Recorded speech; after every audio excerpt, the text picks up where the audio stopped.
Hi there. Welcome back to another episode of A Year in the Chicken Coop, part of Urban Homestead programming for Spokane Public Library. It has been exactly a week since the chickens came home, and let's check in on them and see how they're doing. Look at that one sleeping, and that's how they sleep when they're babies. They sleep a lot and they put their head on the ground like that because they are tired. As babies, they are always tired. Let's see what we've got here. We have 7 of them, and except the fact that I was allocated only 5, limited to 5. That's what I had. Otherwise, there was no telling how many I would have come home because I have never seen a chicken I don't love. And this is chicken math for you. You cannot just have one, just like potato chips. So anyway, let's see what we have got here. Come on, wake up, baby. Oh, there you are. I woke you up. This girl here is a buff Orpington, probably the most quintessential backyard chicken in this area. Still sleepy. So, buff Orpington is known as the golden retriever of the chicken world.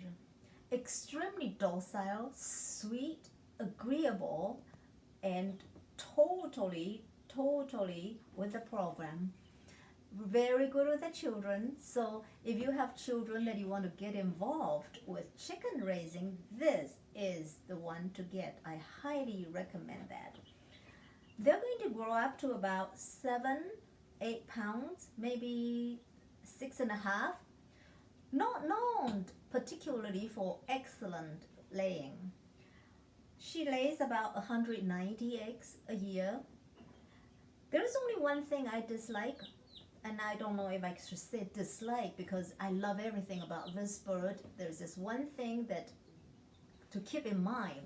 She tends to be broody, meaning that she wants to sit on her own eggs, especially when the heat hits in the summertime.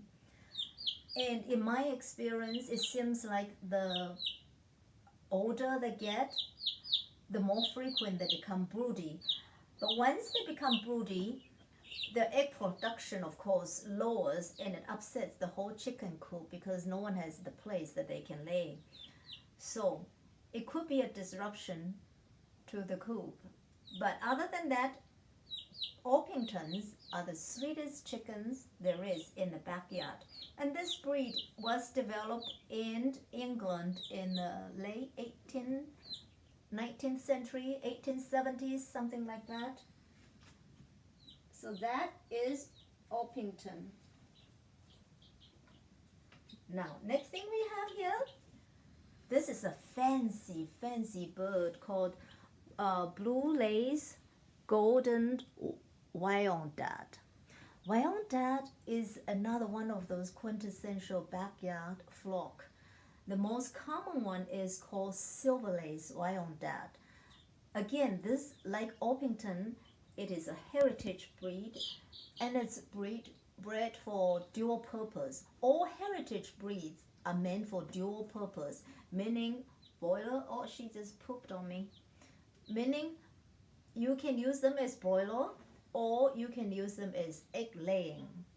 So again, she lays about 200 eggs a year and grows to be about 6 to 8 pounds.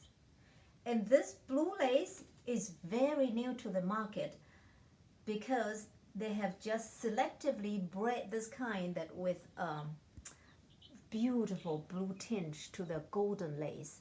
Now, when this girl grows up to the way that I was hoping that she will be the Marilyn Monroe of the chicken world. Okay, so this is a Wyandotte. And we have 2 of those. Then this girl here is a Rhode Island Red. Rhode Island Red is actually the state bird of Rhode Island, developed in America. Rhode Island Red is known as the powerhouse of egg laying in the class of heritage. Not only it's a dual purpose bird, but it also lays about 280 eggs a year. So in terms of egg laying, she is far superior than the previous two breeds that I have just talked about. Rhode Island Reds a little bit, some people say they can be very docile, but in our own experience, they're a bit more aloof than the other two, previous two. So, and then the last kind we have is this cute little thing, cutest baby there is. This is an Americana. Americana lays green eggs. So when Dr. Seuss says green eggs and ham, he's not joking. I used to think that he was, but she was supposed to lay green eggs. Again, very docile birds, but this girl can be quite late and start laying. Most chickens would start at about 5 months and they will be pretty consistent. This one takes about 6 months for it to start laying, and not quite as sturdy in terms of vigor. It's not as strong as other birds, but very pretty as babies. All this a heritage. And now she poops on my pants. All this are heritage breeds. And why do I choose all heritage? Because if I'm after egg production, there is another one out there that serves that purpose much better than heritage. Hybrids are breeds that are bred after the mid-20th century.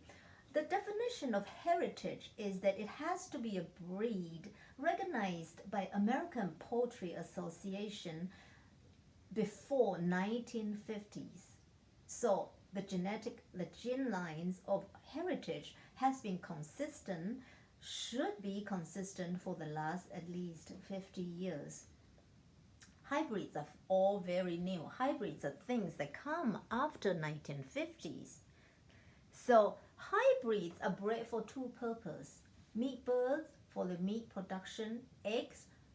If you're after eggs, there's nothing like a hybrid layer. They like machines. They could lay up to 320 eggs a year. But the problem with hybrids are they're fast and furious. In about 2 years they're done, and they're extremely disease prone. Most of them died of ovarian cancer in their second or third year. By about third year they're done anyway. But heritage breeds, because they're bred for vigor, for backyard long-term keeping, they're still going at about 4-5 years. So for that reason, I personally preferred heritage. But it's up to you. If you're purely after egg laying, then there's nothing wrong with hybrids. So they have been doing very well. And this girl, her name is Teacup, and she sits down every time she gets on my hand. And this is one thing about chicken, is that when they open their eyes and hatched out and open their eyes, humans are their imprint, and you are their mother hand, literally. So the more you handle them, look at that, she's falling asleep in my hands. The more you handle them, the more it is easier later on for you to catch them, and they will follow you around like you are the mother hen. So until next time, enjoy keeping your chickens.